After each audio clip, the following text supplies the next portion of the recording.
I'm Cass. Welcome back to yet another video. Today I will be bringing you my last wrap-up for 2023. This is my December reading wrap-up.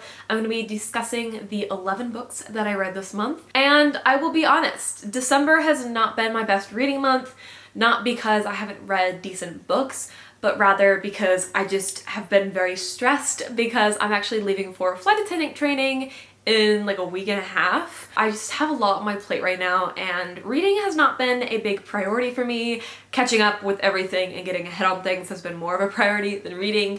So I did a lot of rereads because in my times of peril and stress, I love returning to old books that I know I enjoyed or think I enjoyed, and yeah, we're just going to be discussing all 11 of them. This is kind of in no particular order, but I'm actually going to start with one of my favorite mangas as of late. I picked up All You Need Is Kill by Hiroshi Sakurasaka and art by Takeshita Obata. This was such a pleasant surprise. I picked this up kind of on a whim.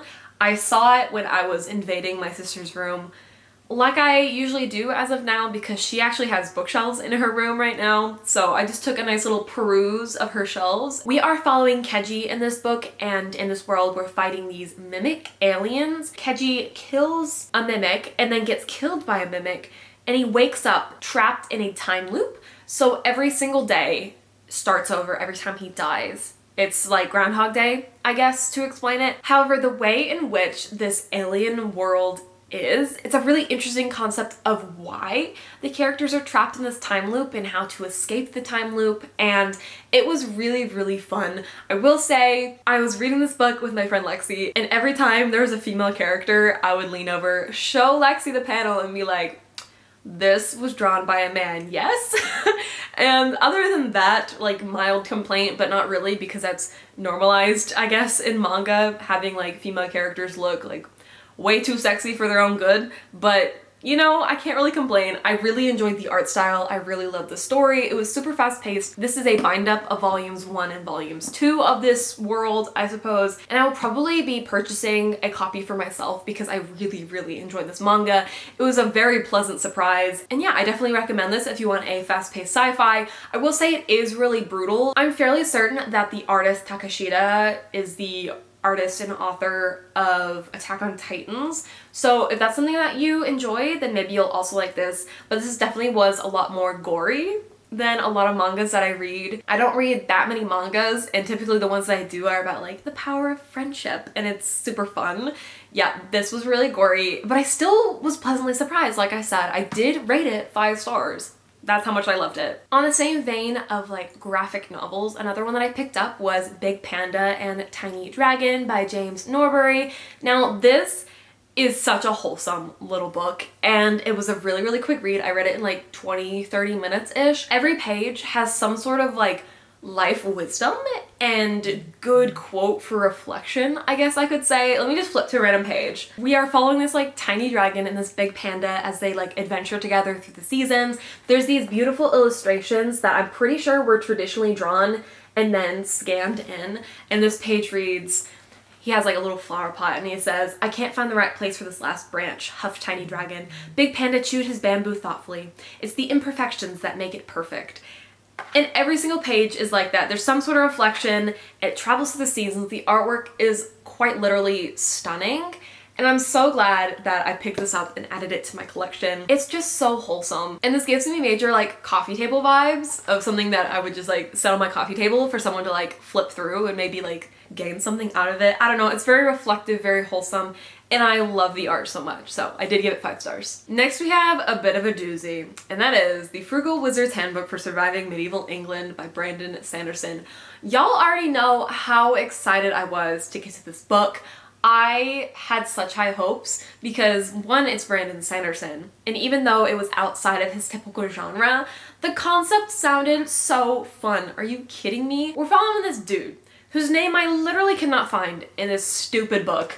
I read the side card here and it was not there. I flipped through, I could not find this dude's name. I know he goes by Runin in like the middle of the book, but that's not actually his name. It's just like a name that he gives. When I originally had picked up this book, what I thought it was about was a time-traveling wizard who ends up in medieval England, no idea how he got there. Instead, the world building that we got was a little bit more like convoluted. We have people that can purchase plans to like time travel into this fake world essentially, but it's based off of the real world, and so everyone can like own their own like slice of this world. I didn't really like the world building, I'm gonna be honest. I was just not having it with how they were introducing it. It was introduced through like pamphlets advertising this service, and hence like the name of the book, which all checks out. I think this book started off really strong. I really enjoyed it. We had a main character that had amnesia, which was also really interesting, and this actually made me figure out that I don't like amnesia stories where the character has like this clean slate, knows nothing about himself. I think that it makes it really hard to connect to the character because we're just like given information instead of getting to like learn information about the character, because they get to like piece together pieces of their old life, but we're told that through him remembering. And because of that, I really struggled to connect to this main character. Like, I can't even remember his name. I don't know how Brandon Sanderson, who's renowned for his awesome world building, cool magic systems, can make such an interesting plot so boring. I was so disappointed. So we have this villainous group who's trying to use the magic from this world to impact the real world, and there's like a whole group, there's a whole takedown. You would think it would sound really exciting, but the execution was not there. The humor, like I was saying, started out really strong. The book started out really strong. I thought that I was going to enjoy this. The humor I was enjoying. I actually really like Brandon Sanderson's sense of humor. I know some people think it's like cheesy or corny or over the top. I think in moderation it's good, but this book had no moderation of humor. It was just overdone at every single corner. Unfortunately, I did give this a 3 stars. Not my favorite Brandon Sanderson book. I could actually dub this my least favorite Brandon Sanderson book, so I guess that is something that I gained from this read. I don't really recommend this book, even if you love Brandon Sanderson. And I knew going into this it was going to be so different from his other books. It was a book that he wrote because he wanted to write a book like this in first person and with this like element of fun and whatever, which I respect him for writing a book that he wanted to write. However, even with me loving Brandon Sanderson and being like, Brando Sando's biggest hype man over here, I wouldn't really recommend this book because it's too outside the scope of feeling like Brandon Sanderson. I can't really recommend this in good conscience, I guess. Even if it wasn't by Brandon Sanderson, I still wouldn't recommend it because it was just boring for such an interesting concept. But that's my take. That's my hot take. Then I picked up Red Rising by Pierce Brown. This was for the Wyverns and Words December book club pick, and Katie and I have an entire discussion that is on my channel if you want to go watch Katie and I's in-depth discussion about that book. I enjoyed it, but I think a lot of aspects of this book I had to extend my imagination to believe. So in this book we are following Darrow, who is born as a Red. He is down in the mines and he's toiling away as an underclass citizen in what he believes is making Mars habitable. However, he later finds out that Mars has been habitable and the Reds are essentially slaves to the gold class and all the other different like colors and divisions. Now, I think I could have enjoyed this book a lot more if Darrow's character wasn't so insufferable. The plot of this book definitely took a turn that I wasn't expecting. The first 100-ish pages, I was not completely bored, but the slang that was used, the world building was just kind of all over the place, and I really hated the slang. I really hated it. I compared it to the Maze Runner with their like made up terms and calling different things different names that just like are almost correct but not. It's not really my cup of tea. I didn't really enjoy the writing style, which is also another reason why the first 100 or so pages took me forever to get into. However, then it goes Hunger Games style on you, which was very shocking. I think this used to be categorized as a YA, but then they relabeled it to adult, which I guess checks out because there's a lot of brutality in this book. However, I feel like we never got to connect to any of the characters that we were killing off. I think The Poppy War is another series that I've read that's super brutal, but the characters that R.F. Kuang kills off, there's impact. It either impacts the main character or it impacts and influences other characters in the sphere, or you as a reader feel emotionally invested in these characters and you're heartbroken when they die.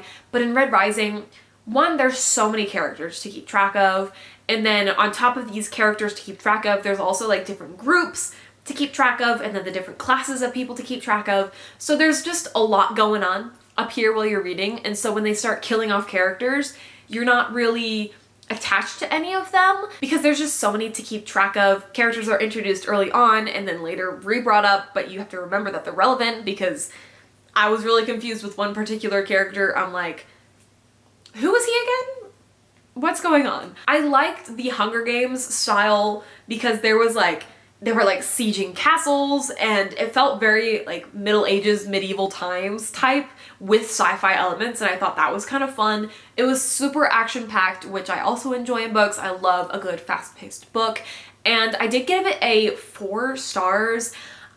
Darrow as a main character was not it, but I liked the action that occurred. I thought it was really interesting, and I will be continuing the series. I've heard that the rest of the series gets even better as it goes on, so I do want to continue it and I do want to get my hands on and see what I think of those books because I'm not super invested yet, but people have hyped the series up so much, and luckily I went into this with lower expectations because I wasn't expecting too much, so I was pleasantly surprised, I suppose, when I did read it and give it 4 stars. Next I'm going to talk about a reread, and that is actually The Ballad of Songbirds and Snakes. I did go and see the movie when it came out, which was so shocking to me because so many times I will be like, I want to see that movie in theaters. And then I never see the movie in theaters, and then I never watch the movie, period, even when it comes out on like streaming services. So I was pleasantly surprised with myself. I took myself on a little date out to see the movie because I was really excited. I don't like love the Hunger Games, but I enjoyed enough that I was intrigued to see how they did the movie adaptation. It was pretty solid. I couldn't remember much about the book when I went into the movie, so I was pleasantly surprised. I enjoyed it. The soundtrack absolutely bops. I've been listening to like 4 of the songs just on repeat, so obsessed. And I remember when I read this for the first time, I read it like a couple days after its release, and I apparently rated it 4 stars on Goodreads, but I, for the longest time, thought that I enjoyed it way less than 4 stars. However, I kept that star rating at 4 because I had so much fun reading this book. And it was really interesting to pick out and piece together the manipulative actions of Coriolanus, whose name I'm like 100% sure was Cornelius and not Coriolanus. But I was talking to someone and they're like, I think people got like Coriolanus and Cornelius fudge mixed up from like Harry Potter. So that might have been it. Whatever, irrelevant information. I thought this book was so well done. I mean, Suzanne Collins does not disappoint with her books. There's great commentary on society. This book used to feel so much more dystopian a couple years back. Now, not so much. I really loved this book. I think Coriolanus as a main character is very interesting because you know he's a villain. You know how he turns out in the future. You know what impacts he's had on everyone's lives in Pan Am. And to see his origin story was so good.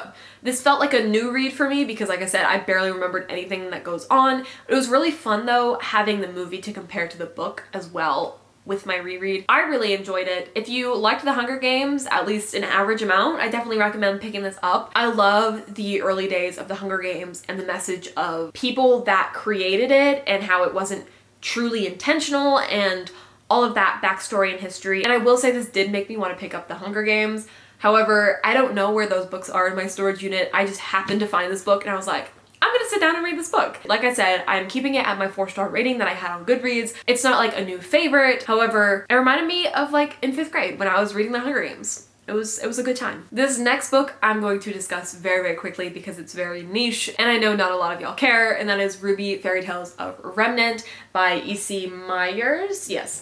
And it was expanding upon the anime RWBY.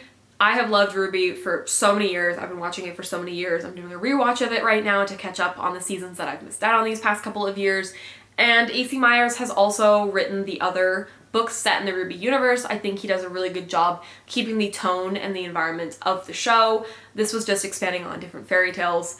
Not my favorite book. I gave it like a solid 3-ish stars, but this was another one of those books. I was perusing my sister's bookshelf, came across a tiny little book, and I was like, might as well pick it up. Not much else to say. We have another reread, and that is, of course, The Wise One's Fear by Patrick Rothfuss. I don't know why I said of course, as if you knew what book was coming next. I have a couple more to discuss, so this is not the end. Now, this book had me torn because I think originally I was like, I love The Wise One's Fear more than The Name of the Wind, which is the first book in the Kingkiller Chronicles. It's really back and forth on which book I enjoy more. Honestly, love them both, and this reread was so freaking delightful. One, because it didn't take me 10 months to read the book. So I got to experience the whole of the story. However, there's a lot of breaking points where Kvothe moves on to different adventures. So if this book is intimidating because it's almost 1,000 pages, I understand, but you can take it in chunks part by part and it's still digestible. I wish we were getting a third book because this book definitely ends with my intrigue peaked. But again, it's been so many years that like, are we even gonna get a third book at this point? I don't care. I think Kvothe as a main character is always so interesting. We get to visit some of the Adem people at the end of this book, and this is probably one of my favorite like world building sections of this book with like the Adem people, and how they communicate is totally different and social normities are just completely on their head, and I think it's so interesting and such a fabulous example of good world building. Just really unique world building. I don't know how else to explain it. I love the characters that we got to see during that section. I love Kvothe's growth. I loved the fairy section that a lot of people hate. That section was so unworldly that it was fun. I don't know how else to describe it. I love the beginning too because they're at the university. We of course get Willem and Simon, who are just some delightful friends to have. The whole arc with Denna, it's a little all over the place with how I feel on it. Sometimes I'm like, yes, this is so cute. Sometimes I'm like, oh my gosh, can we get over this girl? It's a fun time. If you like The Name of the Wind, read The Wise One's Fear. If you didn't like The Name of the Wind, don't read The Wise One's Fear. I don't know what else to tell you. This is a book I want to recommend to like everyone, but I know it's not for everyone. So I have trouble like discussing it, being like, I definitely recommend this because it's definitely not for everyone. The writing is not pretentious per se, but the prose are really beautiful, but the magic system can be a little convoluted, a little confusing to get into. So it's not like a beginner level high fantasy to get into, but if you enjoy high fantasy and you've read your share of Brandon Sanderson and like Robin Hobb and you're ready for something even more, Patrick Rothfuss, man, I love these books so much. And I'm just like so happy it did not take me 10 months to finish and it only took me 1 month. Honestly, I definitely recommend not taking 10 months to finish this book. And obviously that was 5 stars, a reread. And another reread that was 5 stars is The Emperor of Nihonja by John Flanagan. This is book 10 in the Ranger's Apprentice series, thus concluding yet another year of rereading my favorite series in the entire world. I know I hyped up Patrick Rothfuss pretty good here, but Ranger's Apprentice takes the cake. Always and forever. And this series I can recommend to anyone and everyone. Now in book 10 we travel to Japan. We get to interact with so many of the characters that we've met throughout the series, and there's this whole battles at the end and it's so well done. I love the characters in this book. It's so fun. I did actually get a little bit more nitpicky with this book than I have in the past with 2 female characters bickering the entire book, which was kind of annoying. That's my only complaint. Also the fact that where they're at is not on the map. That's another big complaint. But a project for me in the new year is rereading this series again and trying to piece together and draw my own map, because this map is quite ridiculous, but 5 stars. I always recommend Ranger's Apprentice. I know I think it's 28, 29 books at this point. There's so many books in the series. I know that it's kind of a lot. Ranger's Apprentice is 10 books, but even just reading the first 4 is a solid start to the series, solid arc. Love. Just the characters are amazing. The friendship, the found family. There's so many good messages in this book, and I can't say I'm not biased because I've been reading this book for over 10 years now, I want to say, 10, 11 years at this point, which is kind of insane. I reread it basically once a year. It's my favorite forever and always. If I am to be remembered for anything, it better be my love for Ranger's Apprentice and nothing else. The last few books I want to talk about are actually the 5th Wave series by Rick Yancey. Now, this was a reread. I've been wanting to pick up and reread this book since I read it back in 2020, so it has been a decent amount of time since I had originally dove in and read this series. It was about as good as I remembered. I think I rated these way higher than I would have now. I think I rated this 5 stars, but my re-rating, I don't typically change my ratings on Goodreads, I just let them be as they are, but this is probably a solid 4 stars. This was such an interesting and fun YA sci-fi book. In this world, the world we know has basically begun its end. We are invaded in 5 separate waves by aliens, the first wave knocking out all electricity, the second wave causing massive natural disasters, tsunamis, earthquakes, the works. The third wave is a pandemic that knocks out most of the population. And then the 4th wave, which is the start of what we get, is when the aliens actually come down to Earth, but they look like humans. you don't know who to trust. And we are following Cassie, who's a 16-year-old girl who at the beginning of this book is worried about a boy noticing her. And that is her main priority. You know, high school girls, I get it. I was there. I was like that. And we get to see her survive on her own in the character development. I will say Cassie as a main character started out as a likable character. I thought she was really interesting. I loved the badass nature of her and how her priorities have shifted. And then she meets someone and her priorities just whip back to where they are, which I understand in the sense of wanting some sort of like normalcy, but girls got trust issues, understandably. But we also get to follow another POV of Zombie, and that's his like army name, I guess you could say, not his actual name, thank goodness. His character development is probably my favorite over the course of the series, even though in the end kind of takes a turn for the worst, I guess, but still a really interesting cast of characters, and they each bring something very unique. I love the pacing of this book. That is probably my favorite thing about the series, is the pacing is so good throughout the entire series. You're constantly on your toes about what's happening next, and then they end you on like perfect cliffhanger sections to switch character POVs, which is also something that's really fun because I don't really have a complaint with any of the POVs until the Infinite Sea, in which Cassie becomes even more insufferable as a main character, but I did rate this one a 3.5, I believe. This book was really fun because it turned everything you thought you knew about the aliens and what was actually going on its head. It developed new theories and was just so confusing, but in the best way. I think keeping the reader confused and on their toes felt very in the realm of how the characters felt, and so it felt like you were really like in the story. We also get to follow a new POV of Ringer in this book. She's really interesting, and she's probably one of my favorite characters besides Zombie.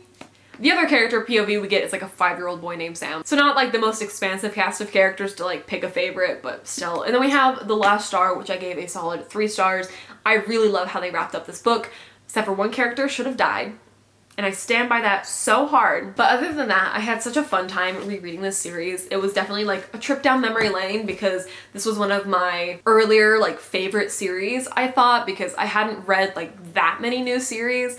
It was still so fun, and I don't regret picking it up at all and rereading it. It was good. I definitely recommend it if you're looking for some good YA sci-fi. I think the first book is super solid, and if you don't like the second book, don't read the third book because it gets even more confusing and more theories drop. And the ending of the series, like I said, so phenomenal, and what's actually revealed to be happening just like blows my mind and scares me at the same time. It definitely made me like question humanity and like what we would do in those circumstances, and it's just crazy. Here are the 11 books that I read this month in December. This stack is so precariously balanced, but that's okay. I really hope you enjoyed hearing my thoughts on these. I know a lot of them were rereads, but like I said, I need some comfort books in times of peril. Regardless though, I hope you enjoyed. As always, please feel free to chat with me in the comments. I love discussing books with y'all, so feel free to let me know some of the favorites you've read this month, maybe your least favorites. I just really love chatting with y'all and hearing what you all are up to. Thanks again for watching, and I really hope to see you in the next one. Toodles!